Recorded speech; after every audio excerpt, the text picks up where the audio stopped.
இன்றைக்கி ஒரு ஆடி நோம்பிக்கு முன்னத்திலே எப்படி இருக்குன்னு பார்க்கலாங்களா.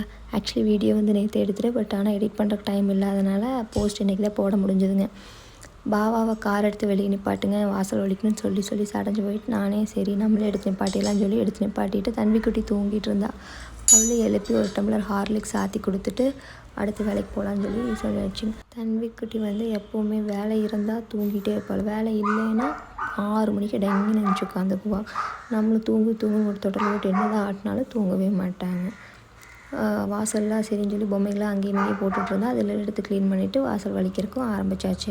வாசல் வந்து சாட்டர்டேவே வலிக்கிறதா தான் பிளானுங்க. ஆனால் வந்து தன்விக்குட்டிக்கு வந்து நகை சுற்றி மாதிரி வந்துருந்துச்சு. அது வந்து ரொம்ப வலிக்குதுன்னு சொல்லி ரொம்ப அழுதுட்டு இருந்தா. அதனால் சரி ஹாஸ்பிட்டல் போயிட்டு வந்துடுவோம் ஈவினிங்கு, நாளைக்கு காலையில் நேரம் எழுந்துச்சி வாசல் வலிக்கலான்னு சொல்லி அதையே அப்படி பிளானை மாற்றியாச்சு.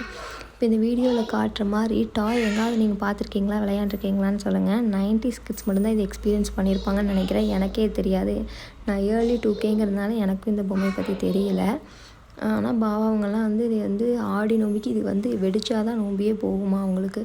இந்த மாதிரி ஒரு சின்ன கொட்டை மாதிரி கொடுக்குறாங்க காயோட்டை. அதை வச்சு டப்பு டப்பு டப்பு டப்புன்னு அடித்தா பட்டாசு மாதிரி டக்கு டக்குன்னு வெடிச்சிட்டே இருக்குது. அதை வச்சு என் மேலே வச்சு வெடிச்சு விளையாண்டு